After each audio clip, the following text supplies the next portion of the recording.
जहाँ को वीडियो बन नेलेआ जोतो कोगे जोहार नितोग दो इन हफ्ता ᱧᱩᱛᱩᱢ गेलबार चांदो रेनांग ᱧᱩᱛᱩᱢ तुरुई ऋतु रेनांग ᱧᱩᱛᱩᱢ ओका चांदो को ओका ऋतु पड़ा कना ओना कोरेनांग लेबना और ऑक्तो कोरेना इन लेबना देला बन तबे हफ्ता ᱧᱩᱛᱩम गेबन नेल लगे सांतार ते तो चेद बन मेना हफ्ता और उड़िया ते तो चेद बन मेना सप्ताह और इंग्लिश ते तो चेद बन मेना वीक अब बन बड़ा गया मिद हफ्ता दो एयाय माह मिद हफ्ता दो एयाय माह रे मिद हफ्ता हुयुआ ओना एयाय माह रंग ᱧᱩᱛᱩᱢ को दो हुयुक कना सिंगे माह सांतार तो सिंगे माह ओना दो उड़िया ते दो हुयुक कना रविवार और इंग्लिश ते दो संडे ओते माह दो सांतार ते सोमवार दो हुयुक कना उड़िया ते और मंडे दो हुयुक कना इंग्लिश ते बाले माह दो सांतार ते मंगलवार दो हुयुक कना उड़िया ते और ट्यूसडे दो इंग्लिश ते तापर ओना पर हुयुक कना सगुन माह दो सांतार ते बुधवार दो उड़िया ते और वेडनेसडे दो इंग्लिश ते तापर सर्दी माह दो हुयुक कना सांतार ते गुरुवार दो उड़िया ते और थर्सडे दो इंग्लिश ते तापर जरूम माह दो सांतार ते शुक्रवार दो हुयुक कना उड़िया ते और फ्राइडे दो इंग्लिश ते तापर ᱧᱩᱦᱩᱢ माह दो सांतार ते शनिवार दो उड़िया ते और सैटरडे दो इंग्लिश ते नोआ को दो एयाय माह रनांग ᱧᱩᱛᱩᱢ और माह नोका बन ऑल दाड़ेया और बाखान नोका बन ऑल दाड़ेया भूल दो बाय भूलुआ ओना परे दो गेलबार चांदो रनांग ᱧᱩᱛᱩᱢ बन नेल लगे नोय पे नेला नोआ दो गेलबार चांदो रनांग ᱧᱩᱛᱩᱢ और बांग गेलबार चांदो दो इंग्लिश ते दो चेद बन मेना 12 मंथ और उड़िया ते दो 12 मासो ओना ᱧᱩᱛᱩᱢ गेबन नेल लगे माघ दो हुयुक कना उड़िया ते दो माघो और जनवरी दो हुयुक कना इंग्लिश ते तापर फागुन दो सांतार ते फल्गुन दो उड़िया ते और फेब्रुआरी दो इंग्लिश ते चैत दो सांतार ते चैत्र दो उड़िया ते और मार्च दो इंग्लिश ते बैसाख दो सांतार ते बैसाख दो उड़िया ते एप्रिल दो इंग्लिश ते बैसाख को मेना और बखान बैसाख को मेना तापर ओना परे झेंट दो सांतार ते ज्येष्ठ दो हुयुक कना उड़िया ते और मे दो इंग्लिश ते तापर आषाढ़ दो सांतार ते आषाढ़ दो उड़िया ते और जून दो इंग्लिश ते तापर ओना परे नितोग दो ओना परे दो हुयुक कना सान दो सांतार ते श्रावण दो उड़िया ते और जुलाई दो इंग्लिश ते तापर भादर दो सांतार ते भाद्रव दो उड़िया ते अगस्त दो इंग्लिश ते तापर ओना परे दासाई दो सांतार ते आश्विन दो उड़िया ते और सेप्टेम्बर दो इंग्लिश ते तापर सोहराय दो सांतार ते बन मेना ओना दो कार्तिको उड़िया ते और नोआ को दो अक्टोबर दो इंग्लिश ते तापर आघाण दो सांतार ते मार्गशीर दो उड़िया ते और नवेम्बर दो इंग्लिश ते तापर ओना परे दो हुयुक कना पुष दो सांतार ते पौषो दो उड़िया ते और डिसेम्बर दो इंग्लिश ते नोआ को दो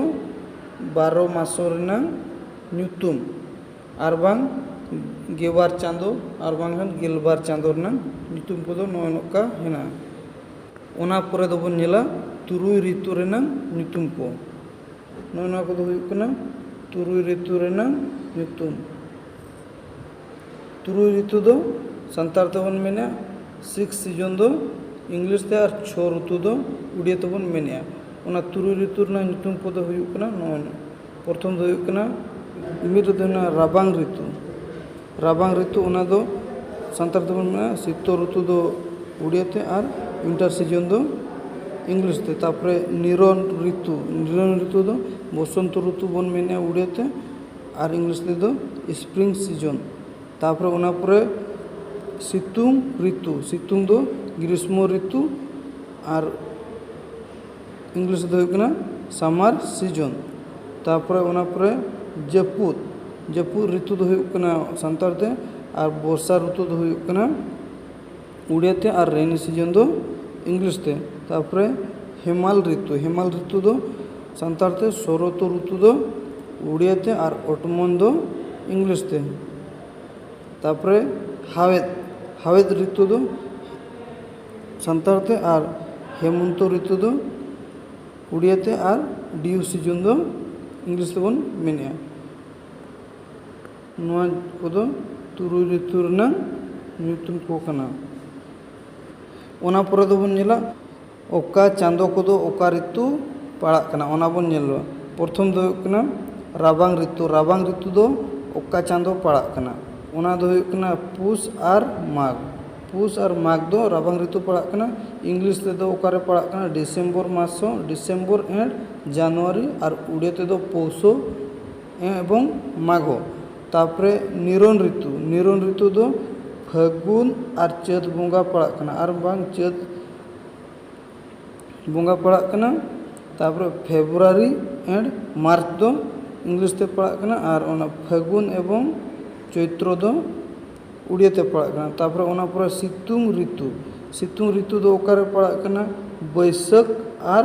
झेंट रे तो सितुंग ऋतु पड़ा कना। एप्रिल एंड मे ओना दो इंग्लिश ते पड़ा कना बैसाख एवं ज्येष्ठ दो उड़िया ते। तापरे ओना पर जापुद ऋतु दो हुयुग कना आषाढ़ सान दो पड़ा कना जापुद ऋतु। तापरे ओना दो जून एंड जुलाई दो ओना दो इंग्लिश ते पड़ा कना आषाढ़ एवं श्रावण ओना दो उड़िया ते पड़ा कना। ओना पर दो कना हेमाल ऋतु दो ओका चांदो को पड़ा कना ओना दो हुयुग कना भादर और दासाई सानतार दो भादर दासाई रे पड़ा कना और ओना दो अगस्त एंड सेप्टेम्बर मंथ पड़ा कना इंग्लिश ते दो और भाद्रव एवं आश्विन दो हुयुग कना उड़िया ते पड़ा कना। ओना परे दो हुयुग कना हावेद ऋतु दो ओका चांदो को पड़ा कना ओना दो सोहराय और आघाण पड़ा कना चांदो। तापरे ओना दो इंग्लिश दो पड़ा कना अक्टोबर एंड नवेम्बर और कार्तिक मासो एवं मार्गशीर दो नोआ दो उड़िया ते पड़ा कना। नोआ कोदो ओका चांदो ओका ऋतु पड़ायना ओना को पे नेल के ओना परे दो बन नेला अक्तो को ओना परे दो बन नेला अक्तो और बांग समय और टाइम ओना दो बन मेनेआ। ओना दो आवार्स दो चेद बना उड़िया ते घंटा बन में और सानतार दो बना टाड़ांग। तापरे टिणिज दो मिनिट बन मेनेआ और ओना दो इंग्लिश दो मिनिट गे। तापरे टिपिज दो सानतार ते बन मेनेआ ओना दो सेकेंड बन मेनेआ। तापरे सेरमा और बांग बोछोर नोआ दो सानतार ते बन मेनेआ ओना दो बर्षो बन मेनेआ और बाखान इंग्लिश दो ईयर बन मेनेआ। तापरे चांदो और बाखान बंगा नोआ दो सानतार ते बन मेनेआ ओना दो उड़िया ते दो हुयुग कना मासो और बाखान इंग्लिश दो मंथ।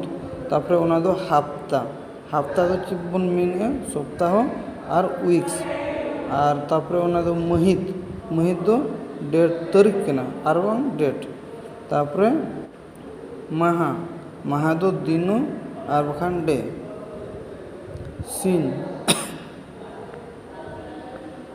नोआ कोदो अक्तो और बांग समय और बांग टाइम को बन नेल। आरो नोंका गे नोआ रोडो बाबा आसरा 2025 नोआ चैनल रे जोड़ाव तहन मा आरो नोंका गे नवा वीडियो को तैयारतीन अगुआबना। जुदी वीडियो को पे कुसियाग कना एनखान दो लाइक शेयर और सब्सक्राइब दो आलो पे हिड़िंज में।